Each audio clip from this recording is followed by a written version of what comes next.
everybody. Welcome to the Underwater Photography Show. I'm Matthew Sullivan. And I'm Alex Mustard. And today we have Inspirational Instagram number 13. Way! So it's been a little bit since we did one of these, but we like doing them. It's easy to talk about cool pictures. So with that, we'll kick it off. Yeah, right. Let me just pull them up. Okay. So the way this works is Matt chooses them and I read them out. So this picture is by TMH_photograph. And it's a picture of a emperor shrimp, I assume, in the gills of a Spanish dancer. Yeah. Unusually, though, this emperor shrimp's got quite an unusual coloration for being in a Spanish dancer. They're usually much redder than this when they're in a Spanish dancer. So Tom is in Oman, and he's stationed there. I believe this is where this picture's shot. But I liked the pose of the shrimp right between the gills. I think it works really nicely. And it's a beautiful shrimp, beautiful nudibranch, just a nice overall scene. And it's sort of a small in frame macro image, but your eye goes right to the subject. Yeah, I love this opportunity. In the Red Sea, which is I think shares a lot with the sea around the Omani coast, Spanish dancers are quite common, but the shrimps are really rare. Oh, really? And I remember back in 1999, I had the chance to shoot one of these, and I was really excited to see it. I think it was the first time I'd ever seen an emperor shrimp, because back in 1999, I think I'd only been to Indonesia once at that point, so it's a long time ago. And I remember I was shooting with the Nikonos RS, and I had the 50mm macro on, but there was a teleconverter, I think a 2x teleconverter that you could use with it. So I had this really long, tight lens on. And I was really annoyed because I really wanted to shoot a wider shot, and my shot of this is like just the shrimp and just a tiny bit of gills around it, and I'd have much rather have shot a shot like Tom's back then. So yeah, I always remember, like, I was so excited to borrow, because I don't think it was my teleconverter at that point. I'd borrowed the teleconverter from another RS user, and I was really excited to be using it, and then it was the wrong thing to have on. That's always the autofocus of the RS was really slow with the 50mm. But when you put the teleconverter on it, my God, it was glacial. And it was just like, it's out of focus. And that's no exaggeration. Anyway, a blast from the past. But yeah, a very nice combination of subject and its surroundings. I think that when you have these big, colourful Spanish dancers with shrimps in them, it does make such a great subject matter, because the gills are so graphic with the way the vein kind of runs up around the gills. It is unusual that this shrimp is so light coloured. I mean, they're much darker. The shrimps develop much darker red coloration when they're on the Spanish dancers. So that really helps this shot stand out. Because it's a bit different. Okay, let's roll into the next one. I'll try not to go on some. I've never seen a leopard seal, so I think you're safe from any reminiscing about seeing these. And this one is by J. Ferrara Gallery, and it's a leopard seal from Antarctica. Yeah. So I love the mouth open leopard seal pictures, and 99 times out of 100 they look intimidating. I think this guy looks kind of cute, almost like he's smiling, or it's like he's like a dog that just brought you back a toy and is waiting for you to throw it again. Or in this case, it'd be a penguin that he's just brought you and is waiting for you to throw it again.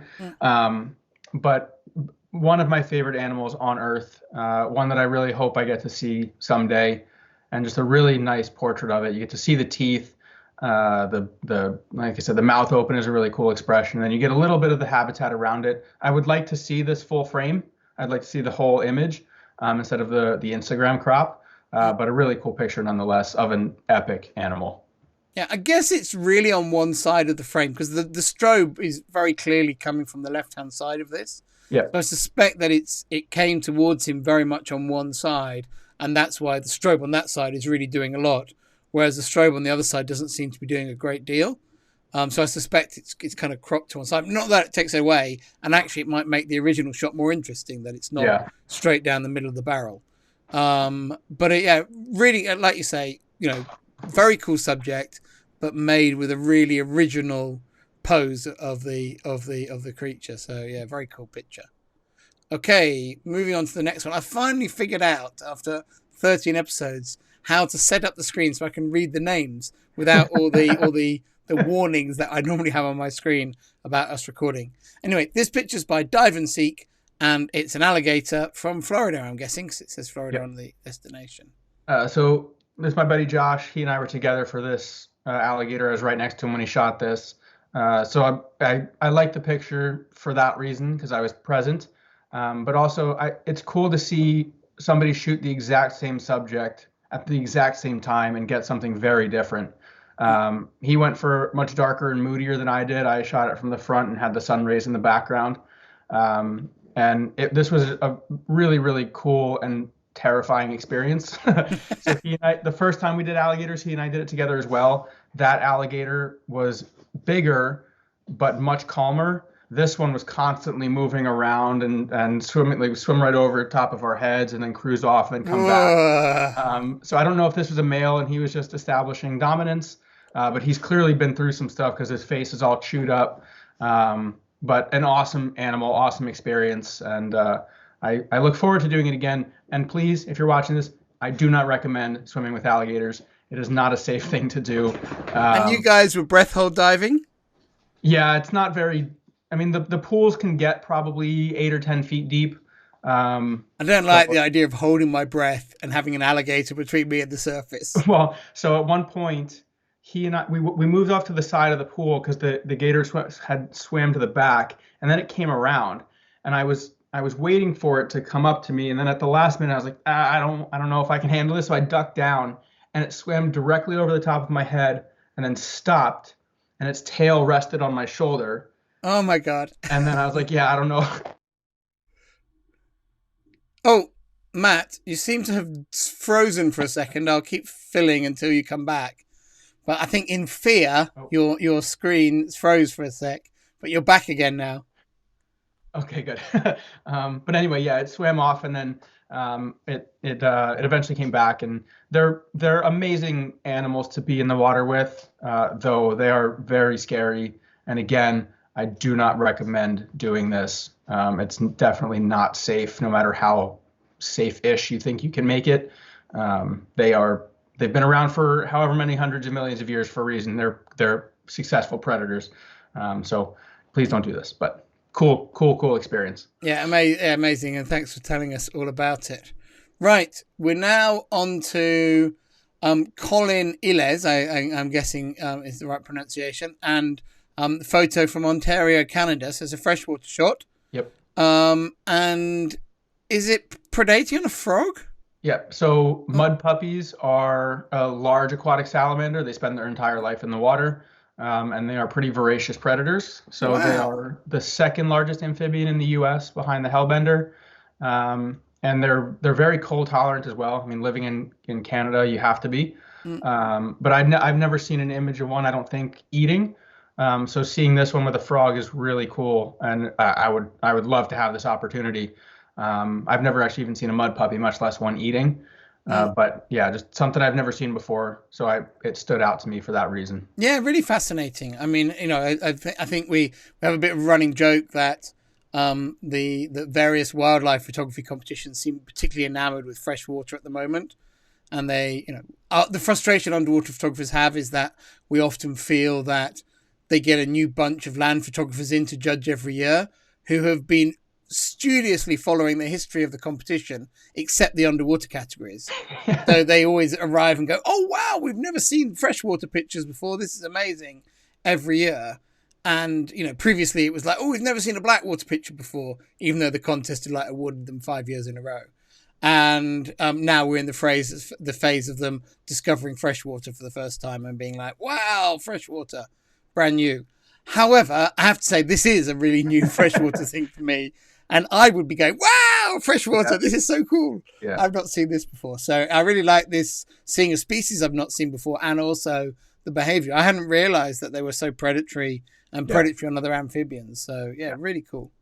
Yeah, hellbenders too. And I mean, it seems to be most amphibians in general. If they can fit it in their mouth, they're going to try to eat it. And this frog was in the wrong place at the wrong time. And mud puppies, I believe, have legitimate teeth. So when they clamp down on something, it's not getting out, no matter how slippery or slimy they are. Yeah, well, yeah. I guess it's useful for what they eat. Wow. Right. Moving on now to JE photo video. A picture from Monterey, and it looks like a snailfish to me. I didn't know you had them in Monterey. So this is James Emery, works at Backscatter. So a couple snailfish randomly showed up a couple weeks ago in Monterey, and they were there in the seagrass beds for a few weeks, and it seemed like everybody in Monterey went to see them, as I would have as well. Yeah. So there were a number of people posting really cool pictures of them. I really like this one of James's with the grass. It's snooted, but you can still see the surroundings. Our mutual friend John Anderson has a fantastic picture of this fish that I hope he eventually posts. But I saves for competitions. Or that he might be doing that. I love snailfish. It's no secret I love weird, wacky fish. And snailfish are adorable. I've only seen one in person. And before I saw it in person, I was like, yeah, they're cool. And then I saw it in person. I was like, all right, snailfish are awesome. And now I have a low-key obsession with them. And this one... I've only seen one as well, which was in the UK, actually. And I don't know how many other people, if any, have ever seen one in the UK. Yeah. Certainly while scuba diving. And so they're super weird fish, and they look like tadpoles with fins. I guess tadpoles have fins, but they look like saltwater tadpoles. Yeah, and I do like James's shot as well. I think working the diagonal, getting a bit of habitat in, I think all good decisions. Very cool. I didn't see these on Instagram when they came out, so nice. Must have been while I was away. Okay, moving, I'm guessing to Japan, but I'm not sure, with Sayaka _Ichi_underwater, and a picture of what we call in England an anglerfish or a monkfish, so a Lophius type of anglerfish. Yeah, and they've been so lately, and I don't know if it's all the same one or two individuals, but there's a lot of goosefish pictures coming out of Japan right now. So I don't know if everybody's going to see the same ones or if there's just a boom year for them and they're all over. Well, it could be also like a big one has just turned up and is sitting on one of the popular dive sites. Yes, it's entirely possible. But as we just mentioned before with the snailfish, I love weird fish, especially love anglerfish. Goosefish is a bucket list fish for me someday. So at some point I would like to see one. And the expression on this one's face is fantastic. It has the eyes are bugged out, the mouth is open, so you can see all the teeth. And you get to see a bit of the shape because you can see the fins in the background as well, which is nice. And the lure resting on the forehead. Yeah, it's a really nice dramatic angle. Yeah. That I think works very well. You know, just playing on the symmetry of it. It looks like it's shot with kind of more of a rectilinear lens, which I think really suits it as well. So I think, I really like it. I have a bit of a blind spot for these. I've seen very few of them. And always feel hard done by the fact that whenever I go out and there's never one around, and then the next day all my friends see loads, and I'm like, oh yeah, I saw two on that dive, and I'm just like, So I would love to have had more opportunities with these guys. I have shot one, but that's my limit. And that was on a super macro dive, not the best for one of these big things. Right, we're now into the realms of Blackwater. And this is a picture by Shallow Seas Gallery. And I think this is what they call a sea elephant, but I don't know for sure. I should have looked at the caption before cropping it, but I'm fairly certain it's a sea elephant. But it's one of the goofiest looking things I've ever seen. And it's not an elephant. I think they're a pelagic mollusk, but I'm not sure. I have no clue, but it's easy to anthropomorphize this because the eyes, the angle he shot this at, the eyes are up top there, and then it looks like it has this gigantic nose, which I'm sure is not actually a nose. But quite an Adam's apple as well, by the look of it. That too. It's just a weird looking animal, and I love it. And it made me chuckle the first time Gabe showed it to me. And it just, what a weird, there's no shortage of weird things in the ocean. And again, you never know what you're going to see every time you go out, which is why just go out as much as you can, because you might see something like a big-nosed sea elephant. What a funny thing it is. Yeah, absolutely great. Right. And I think this is our final one, which is a leatherback turtle photographed by Elusive Endeavors. Yep. Is this off Florida? Just because you picked it? Yeah. Nice. Yeah, Bryant's he does a lot of work with mantas. Oh, this is Bryant's email. I didn't know that. Now I see the picture, I can see it's him. But he does a lot of work with mantas in Florida, Yeah, of course, and with as Jessica. Yeah. a bonus to that, while they're out looking for mantas, they often see lots of other things like hammerheads and this leatherback. This is probably top three for me to swim with in the whole world. Yeah, Uh, I've never seen one. yeah, so I've seen one nesting. Hopefully, I get to see one in the water someday, especially of just a big beefy one like this. Mm. Just an amazing animal. I love everything about it is cool. Like I like turtles in general, but leatherbacks just take it up to a whole nother level. Oh, yeah. We And just occasionally get them following the Gulf Stream and coming across to the UK in the summer with the jellies, and they're super rare. Like they get one sighting every 5 years. oh But that would be a dream British underwater photo. yeah, Like it'd be a dream to see anyway. But to get one in the UK would just be incredible, I think. yeah. The one I saw nesting was small. I think the shell length was 5 feet, and they Mm. get significantly bigger than that, and it was enormous. Yeah. Um, and I know people have seen them here with like shell lengths of 8 or 8 feet. Just I can't even imagine seeing that in the water. It would be amazing. I'd put that. It might be like cageless great white, and then leatherback number two in terms of the things that I want to see underwater. Did you Um, see that great white turn up in Bali? yes, he big. And then he swims towards the guy. He's like, Yeah. whoa. That was a big one too. Yeah. Um, there's been quite a few in Florida right now, but I mean, a small great white is still 11 or 12 feet. Yeah. But there's For been some Bali, small, like you're not yeah, expecting it there. no, not at all, and especially that one because that one looked like a big female, Yeah. all battle scarred and everything, and you can see how quickly in that video he's trying to kick away from it. Yeah, but I don't know how he didn't panic more. Like, I No, mean, I guess at that point you're just like, well, if I run, I'm going to turn on a predator response, so I've just got to yeah, be I cool think and get out of it here. would have been just to huddle down near the bottom as and make myself as small as Yeah, possible. hide behind your camera. Yeah. But if anybody wants to know, just Google Great White Bali. It'll Yeah, come sorry up. to Yeah. sidetrack us, but yeah, It'll it's a pretty wild video. mm, But anyway, thank you guys for watching this. We always enjoy doing these image-based episodes. Hopefully you guys enjoy them as well.